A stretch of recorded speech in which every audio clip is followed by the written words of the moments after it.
Good day. मैं हूं Herbert Spencer. स्वागत है आपका सोशियो एक्सप्लोरेशन में। इस वीडियो में मैं आपको अपने जीवन की यात्रा और समाजशास्त्र में अपने योगदानों के बारे में बताऊंगा। हालांकि मुझे मेरे बौद्धिक योगदानों के लिए जाना जाता है, मेरा व्यक्तिगत जीवन अपेक्षाकृत साधारण और एकांतपूर्ण था। मेरा जन्म 27 अप्रैल 1820 को डर्बी, इंग्लैंड में हुआ था। मुझे समाजशास्त्र के दूसरे जनक, सामाजिक डार्विनवाद के जनक और विकासवादी समाजशास्त्र के दार्शनिक के रूप में जाना जाता है।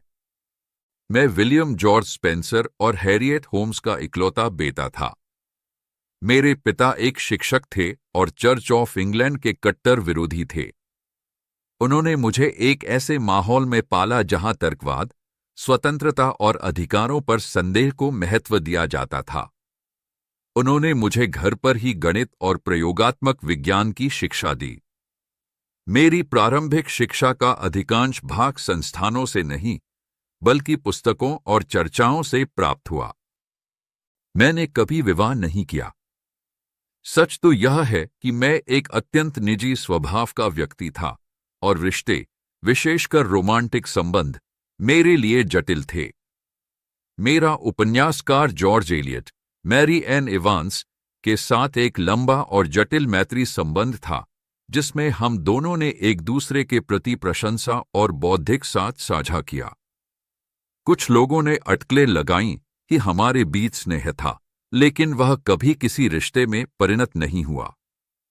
मैं जीवन भर कुंवारा रहा और अपनी ऊर्जा लगभग पूरी तरह से अध्ययन और लेखन में समर्पित कर दी।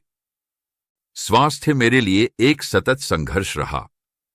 मैं दीर्घकालिक अनिद्रा, तंत्रिका थकावट और मनोदैहिक बीमारियों से पीड़ित था, जिन्हें आज की भाषा में चिंता और दीर्घकालिक थकान का मिश्रण कहा जा सकता है। ये बीमारियां दशकों तक मुझे परेशान करती रहीं और बार बार मेरे कार्य में बाधा बनी। मुझे अक्सर शहरी जीवन के तनाव से बचने के लिए यात्रा करनी पड़ती थी और मैं आरोग्यता प्राप्त करने के लिए लंबे समय तक ग्रामीण इलाकों या समुद्र तटों के पास रहा करता था। आर्थिक रूप से मैं कभी समृद्ध नहीं रहा, लेकिन मेरी रचनाएं धीरे धीरे व्यापक पाठक वर्ग तक पहुंची। प्रशंसकों, जिनमें कुछ प्रमुख व्यक्ति भी शामिल थे, से प्राप्त सदस्यताओं की सहायता से मैं अपने 10 खंडों वाले महत्वाकांक्षी ग्रंथ सिंथेटिक दर्शन प्रणाली, सिस्टम ऑफ सिंथेटिक फिलॉसफी, को वर्षों में लिखने और प्रकाशित करने में सक्षम हो सका। हालांकि मेरी प्रतिष्ठा लगातार बढ़ रही थी, फिर भी मैंने सार्वजनिक आयोजनों और शैक्षणिक संस्थानों से दूरी बनाए रखी। मैंने औपचारिक सम्मान स्वीकार करने से इनकार कर दिया और पेशेवर अकादमिक जगत से भी खुद को अलग ही रखा। मैंने एक शांत, एकांतप्रिय जीवन जिया, जो प्रसिद्धि नहीं, बल्कि चिंतन पर केंद्रित था। अपने जीवन के अंतिम वर्षों में मैं राजनीति और समाज की दिशा को लेकर अत्यंत निराशावादी हो गया था। यद्यपि मैंने लंबे समय तक स्वतंत्रता और प्रगति का समर्थन किया, मुझे यह भय सताने लगा था कि आधुनिक सभ्यता अत्यधिक नौकरशाही और नैतिक रूप से कठोर होती जा रही है। मैंने 8 दिसंबर 1903 को ब्राइटन, इंग्लैंड में 83 वर्ष की आयु में अंतिम सांस ली। मुझे लंदन के हाईगेट कब्रिस्तान में दफनाया गया, अपने मित्र और साथी दार्शनिक जॉर्ज एलियट की कब्र के पास।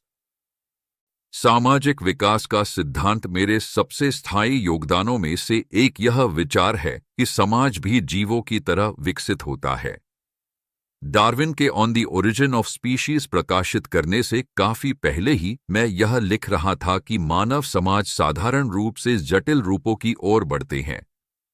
मैंने यह तर्क दिया कि प्रारंभिक समाज सैन्य प्रवृत्ति वाले होते हैं, जहां अस्तित्व, विजय और पदानुक्रम, हायरार्की केंद्र में होते हैं।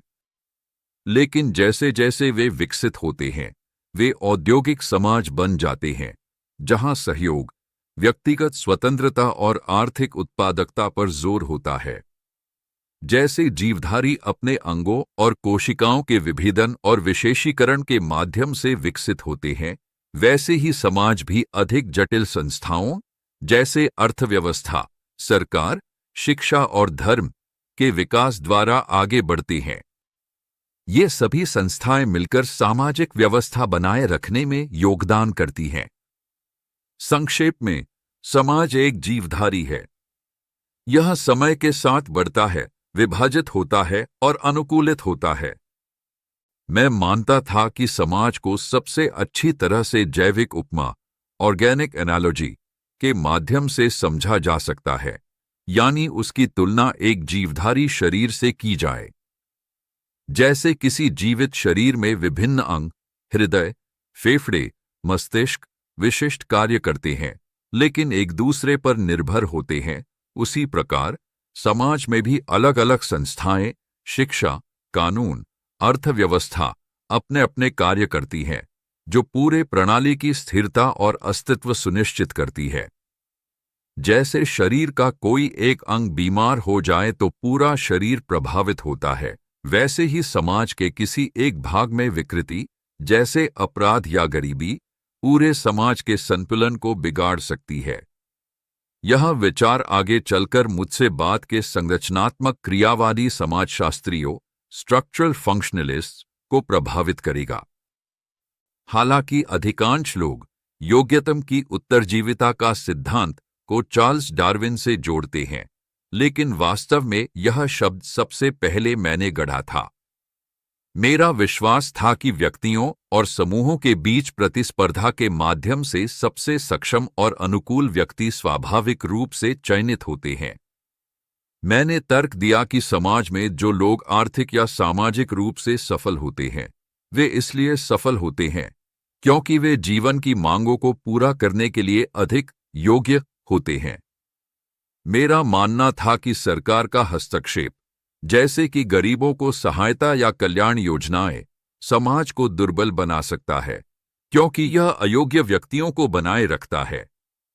मजबूतों को फलने फूलने दो और दुर्बलों को स्वाभाविक रूप से हट जाने दो।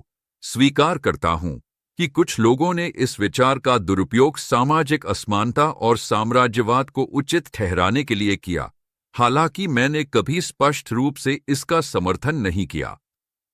फिर भी मेरा यह विश्वास था कि सामाजिक विकास को अपने प्राकृतिक मार्ग पर चलने दिया जाना चाहिए। मेरे लेसेस फेयर और व्यक्तिवाद के सिद्धांत के अनुसार मैं व्यक्तिगत स्वतंत्रता और सीमित सरकार का प्रबल पक्षधर था।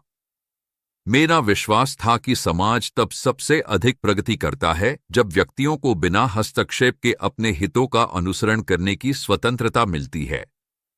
मैं भारी कराधान, राज्य द्वारा संचालित शिक्षा और नौकरशाही नियंत्रण का विरोधी था। मेरा मानना था कि राज्य का अत्यधिक हस्तक्षेप प्राकृतिक विकास को बाधित करता है और आत्मनिर्भरता को कमजोर करता है। मेरे दृष्टिकोण में सबसे उत्तम समाज वे हैं जहां बलपूर्वक नियंत्रण की मात्रा सबसे कम हो। जैसे जैसे समाज विकसित होता है, वह सरल और एकरूप स्वरूप से जटिल और विशेषीकृत स्वरूप की ओर अग्रसर होता है।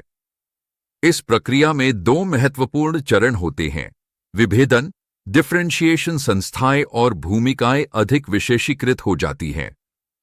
उदाहरण के लिए, आदिम समाज में एक ही व्यक्ति किसान, पुरोहित और सैनिक की भूमिका निभा सकता था, जबकि आधुनिक समाज में ये सभी अलग अलग भूमिकाएं होती हैं। समन्वयन, इंटीग्रेशन, विशेषीकरण के बावजूद समाज के सभी हिस्से एक दूसरे से जुड़े रहते हैं और उन्हें सामंजस्यपूर्ण ढंग से संगठित किया जाना आवश्यक होता है। मेरे अनुसार यही एक परिपक्व समाज की पहचान है, जहां व्यक्तिगत स्वतंत्रता और प्रणालीगत एकता साथ साथ अस्तित्व में रहती हैं। अपने जीवन भर मैं समाज, प्रकृति और उन्हें संचालित करने वाले नियमों को समझने के कार्य के प्रति समर्पित रहा।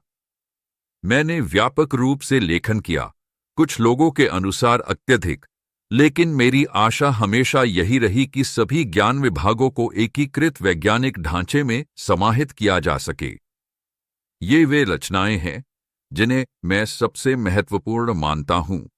प्रथम, सोशल स्टैटिक्स 1851, यह मेरी पहली प्रमुख कृति थी जिसमें मैंने व्यक्तिगत स्वतंत्रता, राज्य को नजरअंदाज करने का अधिकार और यह विचार प्रस्तुत किया कि मानव समाज धीरे धीरे पूर्ण स्वतंत्रता और न्याय की अवस्था की ओर बढ़ेगा। इसी ग्रंथ में मैंने पहली बार यह सुझाव दिया कि सामाजिक विकास प्राकृतिक नियमों द्वारा संचालित होता है, एक ऐसा दृष्टिकोण जो मेरे समस्त लेखन का आधार बना। द्वितीय, द प्रिंसिपल्स ऑफ साइकोलॉजी 1855। मनोविज्ञान को एक औपचारिक विज्ञान बनने से पहले मैंने इसे विकासवाद के आधार पर स्थापित करने का प्रयास किया। मैंने यह विश्लेषण किया कि चेतना और व्यवहार कैसे विकसित हुए और मानसिक प्रक्रियाओं को जैविक अनुकूलन से जोड़ने का प्रयास किया। यद्यपि आज यह ग्रंथ डार्विन के कार्य जितना प्रसिद्ध नहीं है, फिर भी इसने जीव विज्ञान और सामाजिक विचारों के बीच एक सेतु का कार्य किया। तृतीय, फर्स्ट प्रिंसिपल्स 1862।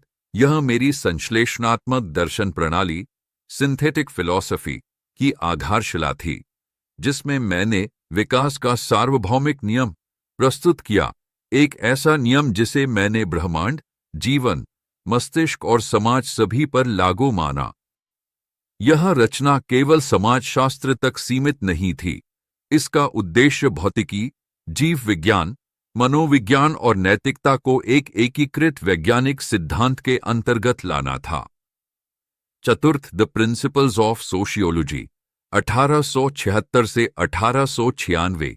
यह मेरी समाजशास्त्रीय सोच का मूल ग्रंथ था। 3 खंडों में फैली इस रचना में मैंने कुटुंब, धर्म, राजनीति, उद्योग और व्यवसायों से संबंधित विषयों का विश्लेषण किया। मेरा तर्क था कि समाज सैन्य, बलात्मक संरचना से औद्योगिक, स्वैच्छिक, सहयोगात्मक स्वरूप की ओर विकसित होता है। मैंने सामाजिक संस्थाओं को एक जटिल जीवधारी के अंगों की तरह देखा जो संतुलन और कार्यशीलता बनाए रखने में सहायक होते हैं। पंचम, the man versus the state 1884। यह एक राजनीतिक शास्त्र की क्लासिक कृति है। इसमें मैंने सरकारी नियंत्रण और आधुनिक राजनीति में समाजवादी प्रवृत्तियों की वृद्धि के प्रति चेतावनी दी। मैंने तर्क दिया कि अत्यधिक नियम और हस्तक्षेप आत्मनिर्भरता को कमजोर करते हैं और स्वतंत्रता को खतरे में डालते हैं। मेरे अनुसार स्वतंत्रता और जिम्मेदारी साथ साथ चलती है और समाज तब सबसे अच्छा फलता फूलता है जब उसे प्राकृतिक रूप से विकसित होने दिया जाए। षष्ठ, education, intellectual, moral and physical 1861। इस छोटी लेकिन अत्यधिक लोकप्रिय कृति में मैंने विज्ञानाधारित शिक्षा और अनुभव के माध्यम से सीखने के महत्व पर बल दिया। मेरा विश्वास था कि शिक्षा केवल आज्ञा पालन सिखाने के लिए नहीं, बल्कि स्वतंत्र चिंतन और नैतिक विकास के लिए होनी चाहिए। यह पुस्तक विशेष रूप से संयुक्त राज्य अमेरिका में लोकप्रिय हुई और 20वीं सदी तक शैक्षिक सुधारकों को प्रभावित करती रही। मेरे समस्त लेखन का उद्देश्य यह दिखाना था कि ब्रह्मांड, जिसमें समाज भी शामिल है, जाने जा सकने वाले वैज्ञानिक नियमों द्वारा संचालित होता है और प्रगति कोई थोपे गई योजना का परिणाम नहीं, बल्कि एक प्राकृतिक विकास की प्रक्रिया है। हालांकि मैंने एक पारंपरिक या सामाजिक रूप से समृद्ध जीवन नहीं जिया, लेकिन मुझे ज्ञान की खोज में अर्थ मिला। मेरे लिए यह समझना कि प्रकृति और समाज कैसे विकसित होते हैं, संसार की संरचना को जानना सबसे उच्च उद्देश्य था। यदि मैं कभी दूर या अमूर्त प्रतीत हुआ, तो वह इसलिए था क्योंकि मेरा जीवन घटनाओं में नहीं, विचारों में अधिक बसा हुआ था। कृपया लाइक करें, सब्सक्राइब करें और आगे की सूचनाओं के लिए बेल आइकन पर क्लिक करें। Thank you and have a great day.